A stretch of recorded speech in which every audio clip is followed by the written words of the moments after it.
policy. Commission will present its visa suspension mechanism report later this year. With the new regulation on visas entering into force in November, this will give us the opportunities to cancel visa-free regime for some groups. And later today, we will meet the ministers from the Black Sea region and Central Asia. Russia's military build-up, its shadow fleet, sea mines, GPS jamming affect us all. We need a collective push to improve security in the Black Sea, and we will discuss this together. We will also meet for the first time in the format with the ministers from Central Asia to discuss connectivity. I want this to become a regular occurrence. It will help us stay on top of the work on transport, on energy, digital sectors, again, to build our partnership all across the world. Thank you. Thank you. We'll start with the questions.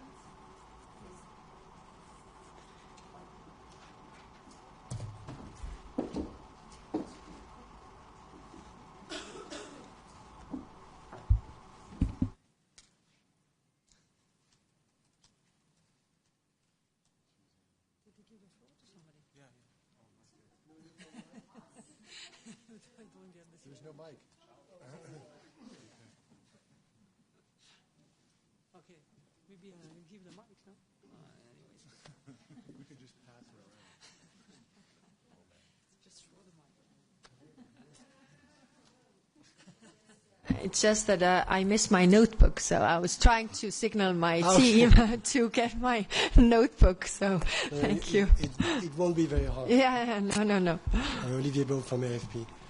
Just after what happened again in the Oval Office in Washington between Donald Trump and President Zelensky, would you say that Ukraine should give up the rest of the Donbass to get a deal with Russia? Is that the only solution? Is there anything we can do to prevent that, if it's the only solution? And on the shadow fleet, could you be a bit more specific on what the EU could do more to counter this circumvention? Thank you. What we must not forget is that Russia is the aggressor and Ukraine is the victim here. So putting the pressure on Ukraine as the victim is not the right approach. And not only for Ukraine, but also for European security and the global security. Because if aggression pays off, it serves as an invitation to use it elsewhere as well. And that's why we have been really on the course and very clear in our strategy. Putting pressure on Russia will end this war. They can end this war immediately because they are, bombing the civilian infrastructure. 93% of Russian attacks have been on civilians, which is against all the international rules. So if we just give in so that Russia gets what they want, then we will see more of this. We have seen this already in history several times. So our approach is clear. We also discussed this with the ministers today. Our approach is clear: to help Ukraine to defend itself and also pressure Russia to stop this war. We are doing this with the sanctions to putting the pressure there. Thank you.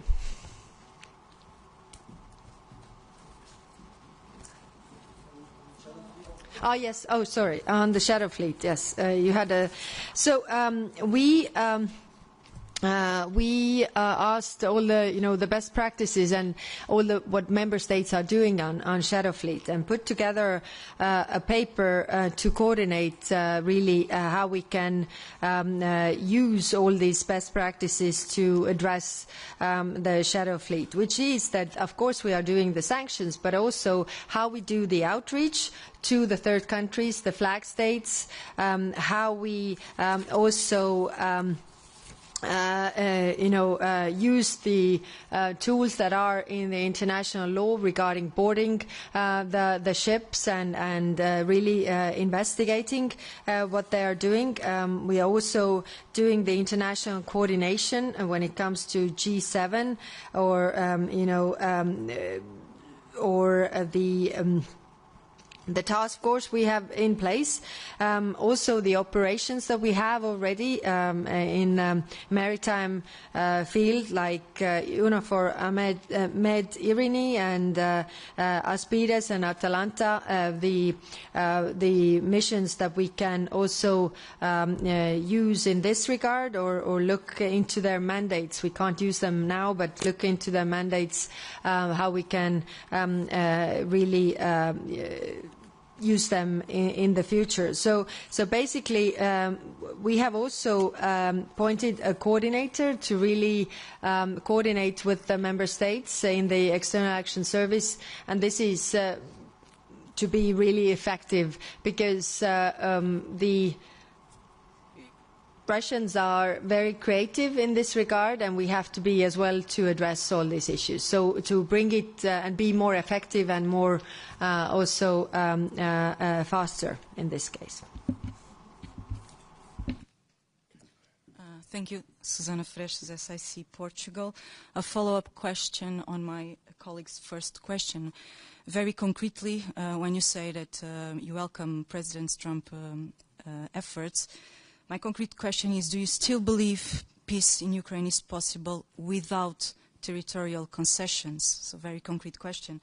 And if I may, on the 19th package, what is actually preventing it or avoiding it or preventing it to be done? And if you think it's possible to finalize it before the meeting in Budapest? Thank you. Thank you. Yes, we see that the Russian economy is not doing well. Wars end when one party runs out of money, and that's why we are putting the sanctions in place. And actually, if you see the signs, what is there, I think we are overestimating the power of Russia and underestimating the power of ourselves to outlast Russia. We have to be very, very clear here. The other thing is, everybody says territorial integrity is important value that we stand for, and I think we have to keep to that, because if we just give away the territories, then this gives a message to everybody that you can just use force against your neighbors and get what you want. I think this is very dangerous. That's why we have the international law in place, that nobody does that. Of course, we have huge problems right now because the international law is not followed in many areas of the world, but I think we should stick to that. And there's also a difference between the actual situation and the legal grounds. I mean, that what you can conquer back is one question, but the other question is also what you recognize as the territory of another country. So I come from a country that was occupied for 50 years, but majority of the countries in the world didn't recognize them to be Russian territories, and that also meant a lot. So I mean, there are a lot of issues. We should stick to our values and principles. That's very clear, and to have the pressure on Russia to really stop this war.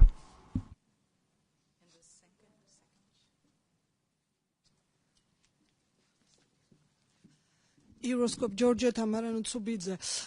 We all see and observe the situation in Georgia worse and worse. Today, Minister from Germany, he mentioned that all measures on the table. You also mentioned Georgia, but if you can be more clear, which kind of measure do you have on the table regarding to visa suspension? So can we expect already in November or in December also about the targeted sanctions and maybe sanctions regarding the hybrid threats or propaganda? And also you mentioned that now we'll be meeting meeting Black Sea and Central Asia, Asian countries, I saw a document and the place of Georgia is empty. Am I correct that, and I understand correctly, that Georgia will not be on this meeting? So representative from Georgia wasn't invited on this meeting. Thank you. Thank you. As you know, we have proposed several measures under different sanctions regime. So far, we have not been able to adopt them because of not all member states being supportive. When it comes to the visa, then Commission will present its visa suspension mechanism later this year. Then also putting forward the regulation on visas and certain groups. As it is not my competence, so I will not comment in detail, but this should be the case. When it comes to the meeting today, then Georgia was not invited in ministerial level. Thank you.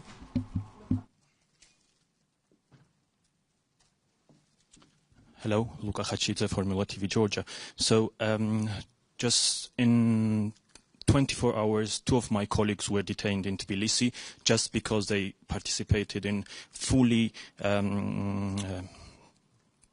peaceful protest in Tbilisi, and also others were detained in last days. So how would you assess this situation in Georgia, this political repressions, and also does the EU still consider Georgia as a candidate country under these conditions when we have these repressions, political prisoners, repressive laws, and also that crackdown on media and civil society? Thank you.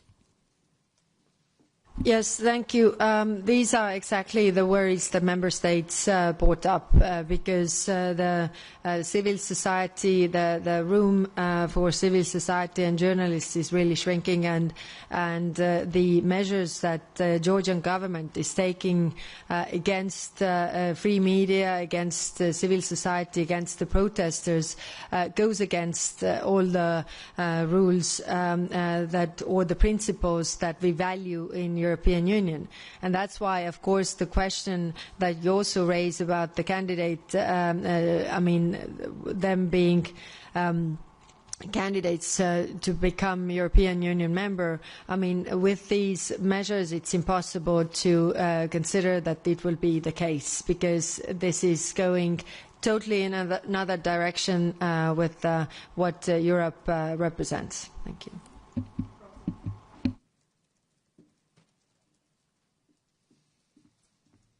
Thanks, High Representative. It's Rosie Burchard for DW. I'd like to ask you about follow up on what you said about Gaza and the Middle East.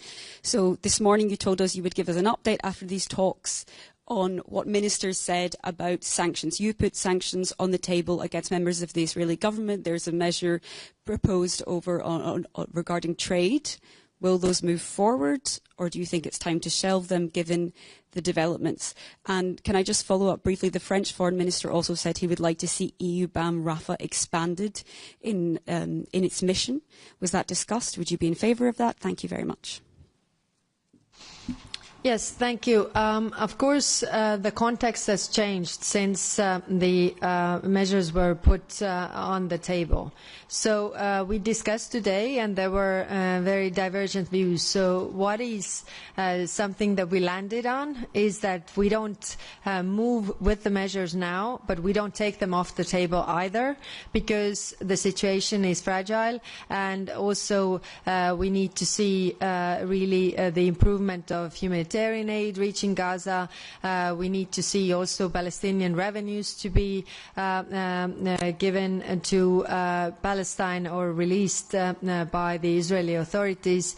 We need to see journalists and humanitarian aid workers getting in. We need to see also the international NGOs registration to be unrestricted.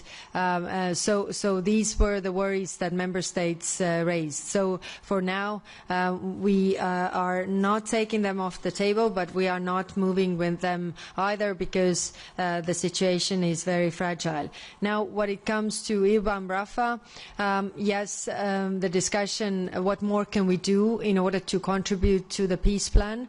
Immediately when the peace plan was issued, we immediately put together on the European level what we could contribute to each point of the peace plan.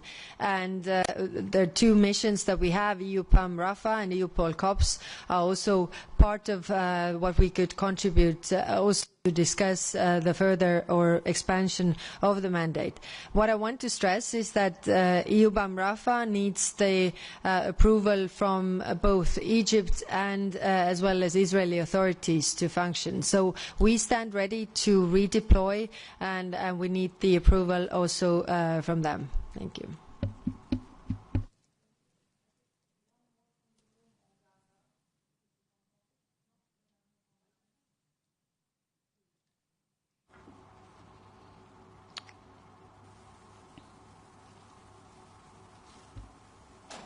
Julia, press speak.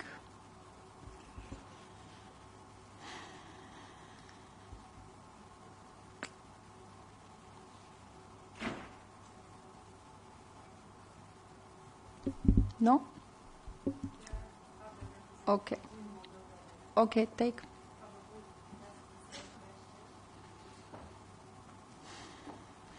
Luminița Toma, Teleradio Moldova, Moldova's national broadcaster.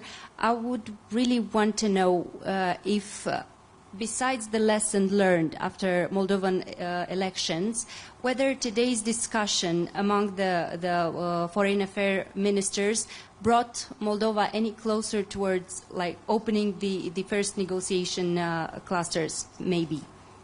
Thank you. Thank you. Yes, Enlargement Commissioner Marta Kos was also making the points of Moldova's development in this regard, and to be ready to move there. Of course, we have the obstacles when it comes to our decision-making processes on the European level, so we are working on them right now. So today we are not adopting any decision, but there was a wide consensus in the room that supported Moldova's accession. Thank you.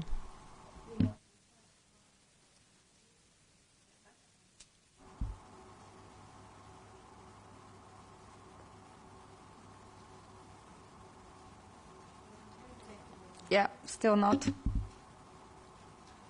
I'm here. Sorry. Now. Okay. Yes. Julia, Journal to the Republic of Moldova. I'd like to ask if there were any discussion suggesting that Moldova could join the European Union without full voting rights. If you know anything about this, and if you discussed this among member states there.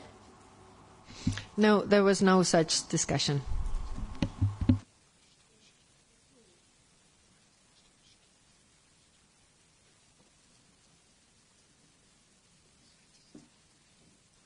Yes, good afternoon, Philippe Renier, newspaper Le Soir in Brussels. You mentioned the financial support for Ukraine, but there is also the question of the military support. Or it seems that there is a sharp drop in the military support from the EU member states since this summer. And there is also your initiative to offer 2 million ammunition rounds to Ukraine, which is apparently lagging. So is there any solution towards this problem? Thank you. Thank you. It is true that in addition to the financial support, Ukraine also needs the military support to outlast. And we have been doing extensive reach out to the member states who can do more. When it comes to the ammunition initiative, then from 2 million rounds we are still missing like 300,000, and really I reached out to member states because Under the Czech initiative, there is 1 million rounds, available now. So either we need from the member states some reallocation of funds or a contribution in means. Of course, we have several instruments also on the table, like SAFE instrument. 13 countries out of 19 who are saying that they are using this instrument also say that they want to use this to support Ukraine. So there are several things that we also wish to do, and this is true that they need the help. Also, what is important is the support and cooperation, I would say, with the Ukrainian defense industry, because right now, the drones that are attacking Ukraine and their drone factories or anti-drone systems, there is something that we can also contribute, but we can also learn a lot and actually win from this, because our member states are also in threat of drone attacks. So I think it could be also a win-win solution there. Thank you.